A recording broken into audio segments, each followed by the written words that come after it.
I visited Chaco Canyon, which is an ancestral Pueblo community, I was surprised to find out that they lived in the canyon, but they grew their crops on the mesa 100 feet up. In order to get up to take care of their crops, they had to climb up a 100-foot sheer vertical cliff without the aid of ladders or any other assistance. They just used the natural crevices that were in the rocks for their hands and feet.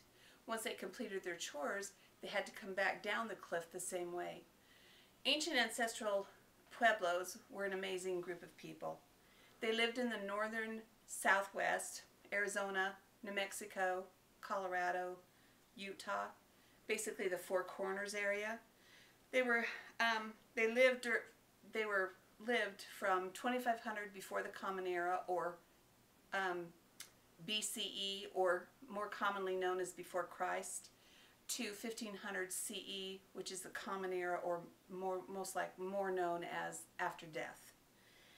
The term ancestral Pueblo covers a varied group of people. They have divergent languages, divergent cultural areas, and they also have divergent religious practices.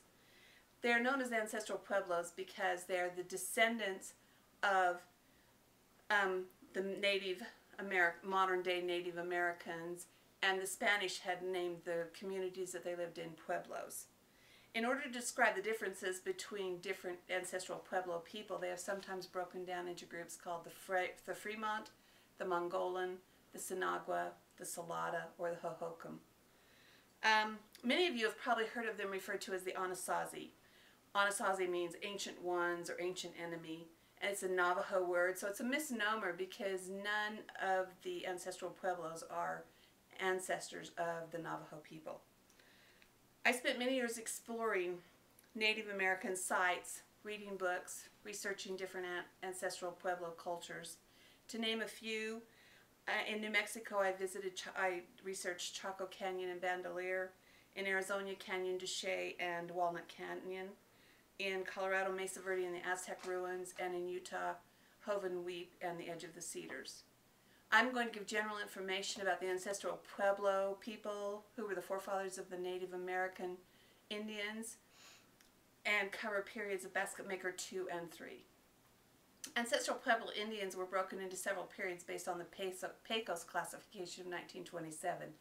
It is the original way they classified ancestral Pueblos, and it is the one that most anthropologists and archaeologists currently use.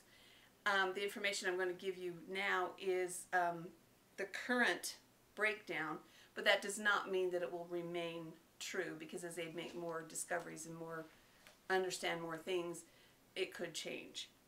The reason that I chose these periods is because this is a transition period between hunter-gatherer to agricultural to modern era. The basket maker periods are called basket maker periods because the ancestral Puebloans were known were known for their exquisite baskets and sandals.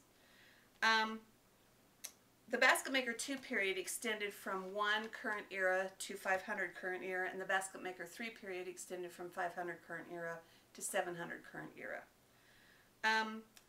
The indications that archaeologists and anthropologists look at to identify these periods is the homes they lived in. They built caves. They either lived in caves, or they built shallow pit houses, or they built hogans. The shallow pit houses were small holes dug into the ground, and then they built a wooden framework around it and then covered it with weeds and twigs and grass. And then a hogan was basically the same thing, except that the pit was about knee deep, and it was still the same way. They built a framework around it and covered it with trees and grass. Their main weapon, which had existed forever, was called a spear thrower, which basically shot little darts. But towards the end of the Basket Maker 3 period, they had switched over to the bow and arrow, which was quite a huge advancement for them because they had used the spear thrower for so long. They stored their food in cis, which was basically kind of like their houses. It was a shallow pit dug. It was lined with rock slabs and then covered over with a grass and twig roof. During these periods, The ancestral pueblos started as mainly hunter-gatherers, where they would travel around following seasonal foods and migrationary trails, and they would use the food that was available to them, and they would move along with their foraging. As they extended into the basket maker 2 and 3 eras, they started being more agricultural. Basket maker 2 period was the beginning of the transition to an agricultural society, and continued through the basket maker 3 period.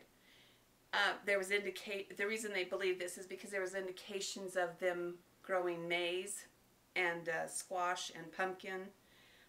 They also had beans in their diet towards the end of basket maker 3 period, and they also had domesticated turkeys, and they used dogs as shepherders. Even though they didn't have sheep, they herded their turkeys and stuff with them.